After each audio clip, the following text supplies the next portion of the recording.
Good morning. It's a very exciting day here in Washington.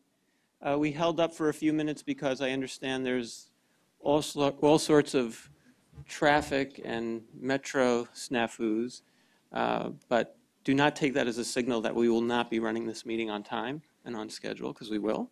We have a lot to cover, a lot to do. I think it's a great day for home health care, to hear a lot of great talks, good discussion, trying to plan for the future.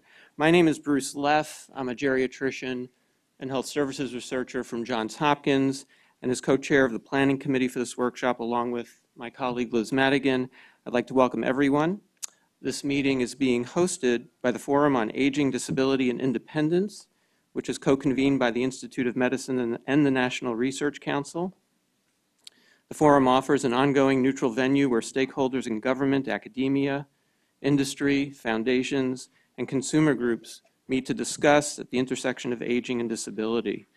A number of great organizations came together to provide the support needed to hold this workshop. We want to thank them and recognize them.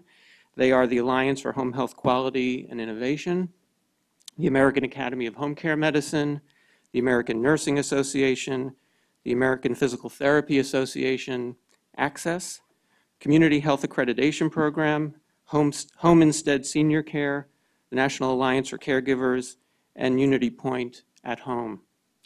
In accordance with the National Academy's procedures, an independent planning committee organized this workshop. I think we did this in record time. This happened very quickly over July and August under the tremendous guidance of Tracy Lustig of the Institute of Medicine. Tracy, please.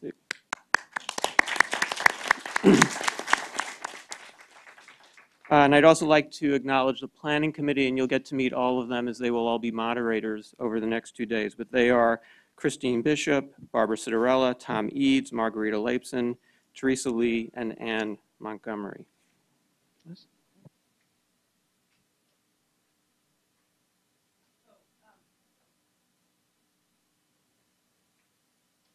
Technology problems. All right, so this 2-day workshop has been designed to provide an overview of the current state of home health care, examine the particular role of Medicare certified home health agencies in achieving the triple aim, improving the quality of care, improving health, and reducing costs, explore how to integrate home health care into future healthcare marketplace, discuss how to facilitate this future role, and then highlight research priorities to help clarify the value of home health. So in general, the workshop is comprised of a series of panels.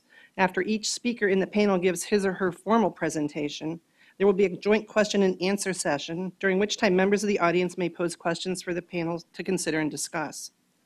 So we ask that you please try to keep your questions and comments as focused as possible in order that we may accommodate all those who wish to speak or make comments, and so that those may become part of the record of the workshop.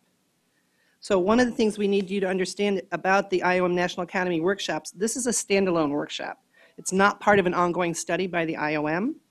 A summary of the presentations and discussions made during the workshop will be prepared in accordance with institutional policies and procedures and will be published by the National Academy's Press. The summary will be broadly available to the public. All views presented in the report will be those of the workshop participants. And this is underlined. The report will not contain findings or recommendations by the planning committee. So in addition, we would ask you to note that the workshop is being webcast. The webcast will also be posted onto the workshop's website as soon as possible after the event. Audience members asking questions or providing comments, please speak into the microphone and introduce yourself. The slides presented at today's workshop will also be posted on the workshop's website. And the speaker biographies are available in the handouts provided at the registration table, so we won't do lengthy introductions.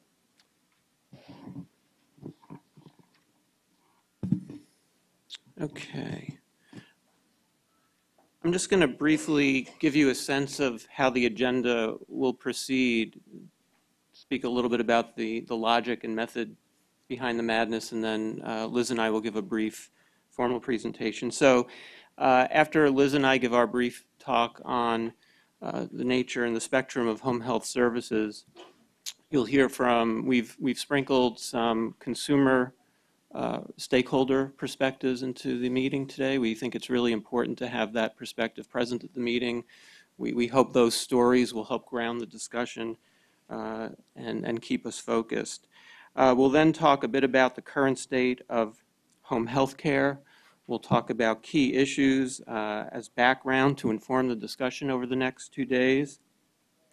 We'll hear a keynote on a vision for the future of home health care. How could the future unfold? We'll have sessions on what it'll take to get to that future, focusing on issues such as workforce, models of care, payment, consumers, technology, and how to link out to the broader healthcare ecosystem. Tomorrow, we'll also have we'll try and summarize today's discussions for you early in the day. The meeting will go on, and then at the end of the day, we'll have several extremely wise people try and synthesize and pull this all together for us so that we don't have to do the heavy thinking ourselves. And I'm looking forward to that because I'm definitely going to need some help at that point. Okay, so see if this works. Okay. So Liz and I thought it would be useful to start off talking about the current spectrum of home-based care, talk about where we are, give a very general sense of where we'd like to be or where we think we should be heading. So this spectrum going from left to right starts off with informal care services that are provided at home often by family members, often daughters, spouses, daughters-in-law. And there are probably, estimates suggest that there are probably somewhere between 10 and 15 million people who are providing such care in the homes to people. Moving over a bit to the right, we have formal personal care services, paid-for services for folks who often need a little bit more help or who don't have that family help at home. Probably somewhere on the order of about 2 million people receiving formal personal care services. Moving over to the right, we come to Medicare skilled home health care, which is certainly a focus of one of the foci of the discussion over the next 2 days. A little over 3 million people getting those services. Moving over towards home-based, what we call home-based primary care. So for folks who are unable to come to the typical ambulatory practice, physicians, nurse practitioners, physician's assistants, going out and providing ongoing longitudinal medical care, often team-based care, often in collaboration with social services, to probably somewhere on the order of 500,000 people, but that I would say is the most back-of-the-envelope calculation on this slide.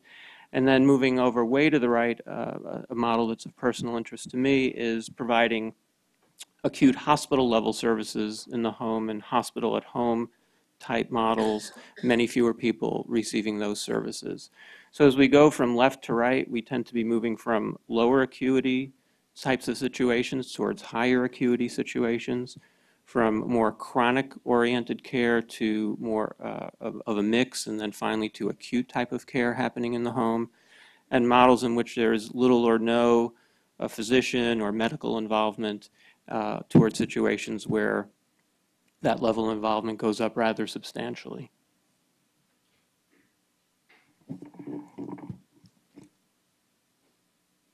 So what Bruce and I tried to do here is really identify sort of what we currently have in our current state, and identifying that the 4 sort of driving factors that make us all think about what we're doing are policy, payment, technology, and demographics, and probably the focus more on the latter as we anticipate the aging of the American population, the projected increase in the number of people with chronic diseases, and the impact that's going to have on the healthcare system.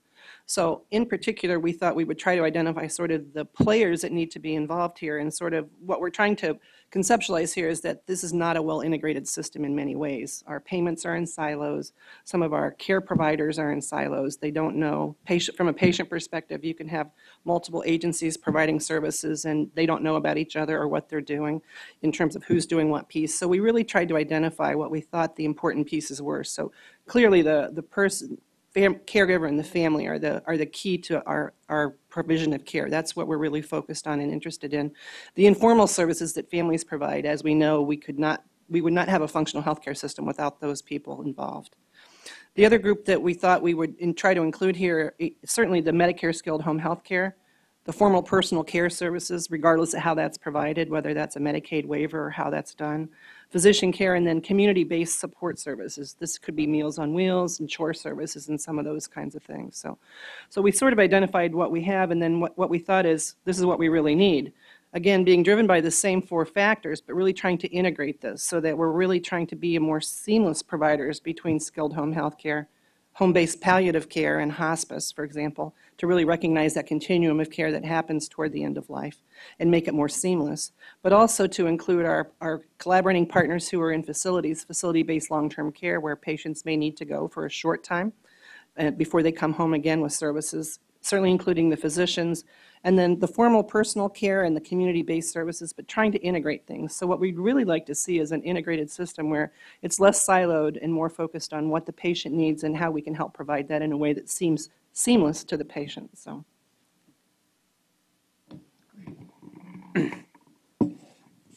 Any questions or comments for Liz or me?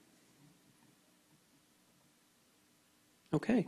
Hearing none, I would like to introduce Mr. James Martinez, who will come and join us up at the podium. Mr. Martinez has come from California to provide us with the first personal reflection on the value of home health care.